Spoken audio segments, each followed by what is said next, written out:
हम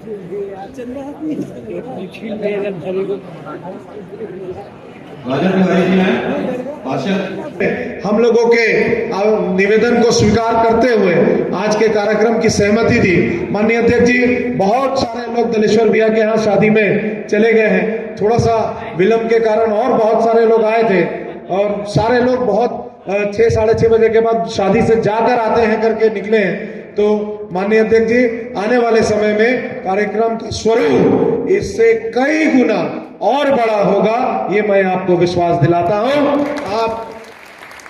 आपने हम लोगों को आपके द्वारा दिए गए निर्देशों का हम लोग सख्ती के साथ पालन करेंगे। साथ ही साथ राजनांदगांव के कांग्रेस के साथियों की लड़ाई और यहाँ की जनता की लड़ाई को हम सब मिलकर लड़ने का काम करेंगे। जिस तरह से कांग्रेस पार्टी ने और माननीय अध्यक्ष जी ने हम पर विश्वास जिताया है, उस विश्वास पर हम सब मिलकर खरा उतरने का काम करेंगे। मैं माननीय अध्यक्ष जी आपको विश्वास दिलाता हूं कि हम सब मिलकर पूरी कांग्रेस एकजुट होकर आगे आने वाले समय में लड़ाई को लड़ेगी और जनता की लड़ाई को लड़ेंगे और जनता के बीच जाएंगे। कांग्रेस की विचारधारा से नौजवानों को जोड़ने का काम हम लोग करेंगे।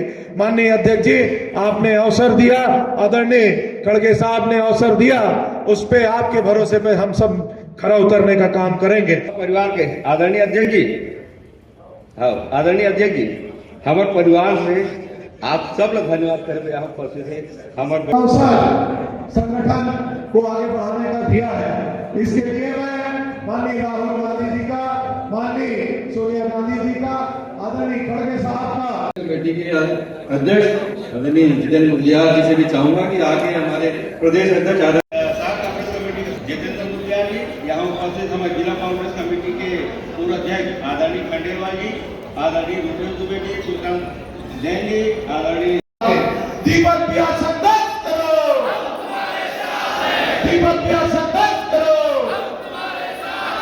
मैं मंच पर सक्रिय कामगार जी भी उपस्थित है, उनके स्वागत के लिए भी चले गए हैं। थोड़ा सा विलंब के कारण और बहुत सारे लोग आए थे और सारे लोग बहुत 6 साढ़े 6 बजे के बाद शादी से जाकर आते हैं करके निकले हैं। तो माननीय अध्यक्ष जी, हमारे विपिन यादव जी से चाहूंगा, इसके पहले मैं एक चीज कहना चाहूंगा। अंत में मैं दोनों जिला अध्यक्ष को, नवनियुक्त दोनों जिला अध्यक्ष को बहुत बहुत बधाई और शुभकामनाएं कि संगठन सृजन के तहत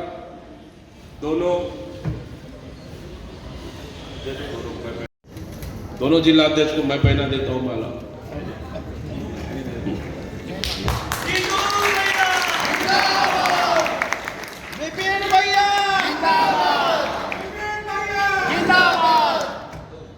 दोनों जिला अध्यक्षों को मैं माला पहनाकर इनका स्वागत भी किया। हालांकि कल हम लोग पीसीसी में वेलकम मीटिंग हम लोग रखे थे पूरे 41 जिला संगठन। कांग्रेस बड़ी पार्टी है और अगर कोई नेता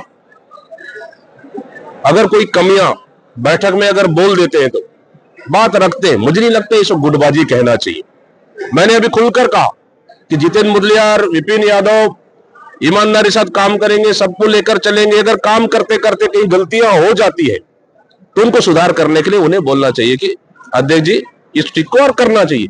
इसको गुटबाजी नहीं कह सकते। गुटबाजी उसे कहते हैं जो खुलेआम सरकार के सांसद विधायक पत्र लिख रहे हैं सरकार को, गुटबाजी उसे कहते हैं, गुटबाजी। भारतीय जनता पार्टी में देख रहे बहुत से नेता, सीनियर नेता, मंत्री नहीं बनाए तो घर से बाहर नहीं निकल पा रहे, गुटबाजी उसे कहते हैं। राजनांदगांव 2 दिन पहले आया था, हम लोगों ने बघेरा का सोसाइटी का दौरा भी किया। वहां पूछे 2100 लगभग किसान पंजीयन है, लेकिन 20 से अधिक किसानों का पंजीयन आज भी नहीं हो पाया है। और उस सोसाइटी में जो पिछले साल लगभग 2400 क्या बोलना चाहिए उसको, मीट्रिक टन खरीदी हुई, लेकिन इस समय नहीं, पर डे 2400 क्विंटल खरीदी हो रही थी, पर डे 2400 क्विंटल खरीदी हो रही थी। लेकिन इस समय सरकार ने लिमिट तय कर दिया है और उसको 1600 कर दिया। क्यों किसान ऑफलाइन टोकन मिल नहीं रहा है, ऑनलाइन टोकन मिल नहीं रहा है, किसान दर दर भटकने को मजबूर, इसलिए महासमुंद के बाग बहार किसान ने टोकन तो कटा नहीं, लेकिन वो अपनी गला कटा ली।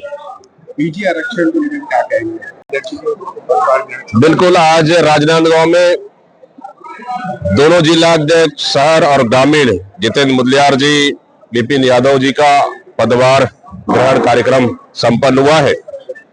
और ये पदभार ग्रहण इसलिए क्योंकि ये दोनों संगठन सृजन से, कार्यकर्ताओं के पसंद से इनको आला कमान ने नियुक्त किया है और नियुक्ति के साथ ही कांग्रेस पार्टी को मजबूती के लिए काम करेंगे, कांग्रेस पार्टी को गति देने के लिए काम करेंगे और सरकार के खिलाफ मजबूती से लड़ने के लिए काम करेंगे।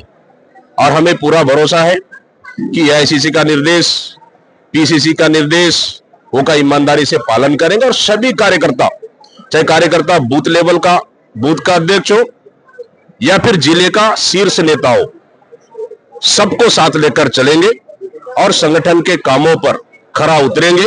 ये हमें पूरा भरोसा और विश्वास है। आज से 2 दिन से खैरागढ़ में आंदोलन चल रहा है, सीमेंट फैक्ट्री जो लग रही है आंदोलन चल रहा है, सीमेंट फैक्ट्री जो लग रही है और पुलिस ने लाठी है। देखिए, इस सरकार के खिलाफ पूरे प्रदेश आंदोलित है। रायगढ़ में आप देखेंगे, रायगढ़ के तमनार में 2 दिन से वहां के आदिवासी 14 गांव को उजड़ने से बचाने के लिए लड़ रहे हैं, कोल माइंस को बचाने के लिए लड़ रहे हैं, जिंदल के खिलाफ अभी हमारे आते आते बात हुई। और आप देखेंगे अमेरा सरगुजा में वहां पुलिस और आदिवासियों के बीच झड़प होता है, लाठीचार्ज होता है। और यहाँ पे भी वहां कोल माइंस के लिए अमेरा और यहाँ पे एक सीमेंट फैक्ट्री को न लगने के खिलाफ में, भूमि अधिग्रहण के खिलाफ में यहाँ किसान आंदोलन कर रहे हैं, आदिवासी आंदोलन कर रहे हैं। उसके ऊपर सरकार लाठियां बरसा रही है। सरकार बातचीत करने को क्यों तैयार नहीं है?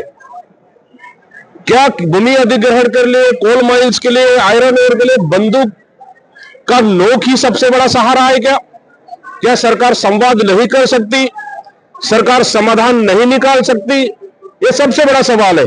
इसके लिए हम लोगों ने जांच कमेटी बनाया है और हमने कहा है कांग्रेस पार्टी का पूरा समर्थन है किसानों के प्रति और वहां के ग्रामीणों के प्रति। आवश्यकता पड़े तो निश्चित रूप से हम लोग भी जाने को तैयार हैं, लेकिन हम यहाँ के जल, जंगल, जमीन, खनिज संसाधन को इस सरकार को बेचने नहीं देंगे।